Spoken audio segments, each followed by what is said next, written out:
8.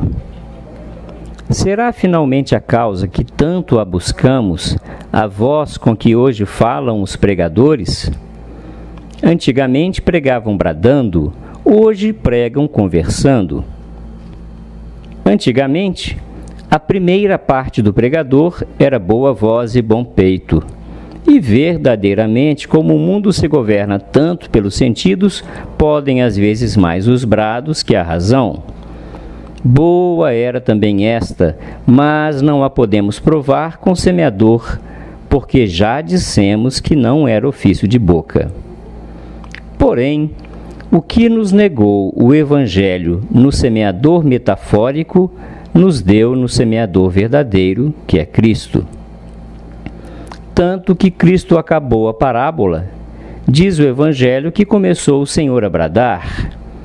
Bradou o Senhor, e não arrazoou sobre a parábola, porque era tal o auditório que fiou mais dos brados que da razão.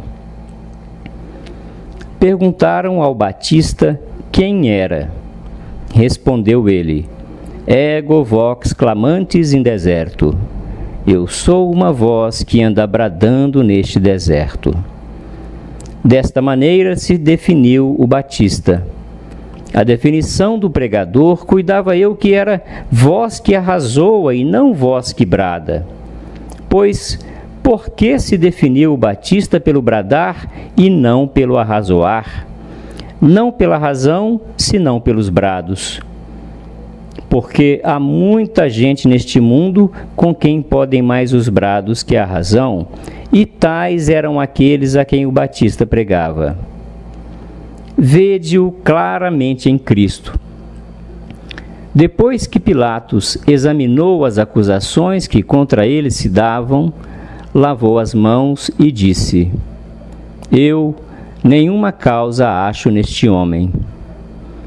Neste tempo, todo o povo e os escribas bradavam de fora que fosse crucificado.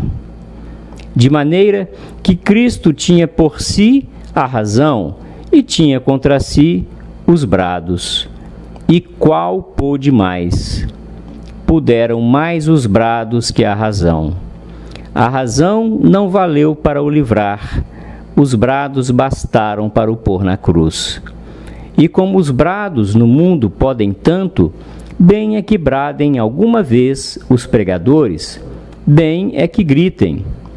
Por isso Isaías chamou os pregadores nuvens. A nuvem tem relâmpago, tem trovão e tem raio.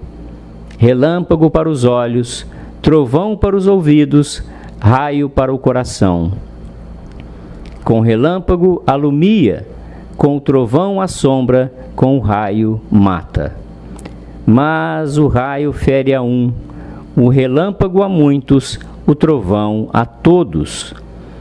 Assim há de ser a voz do pregador, um trovão do céu que assombre e faça tremer o mundo.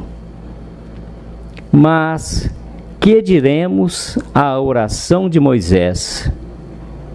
Desça a minha doutrina como chuva do céu, e a minha voz e as minhas palavras como orvalho que se destila brandamente e sem ruído.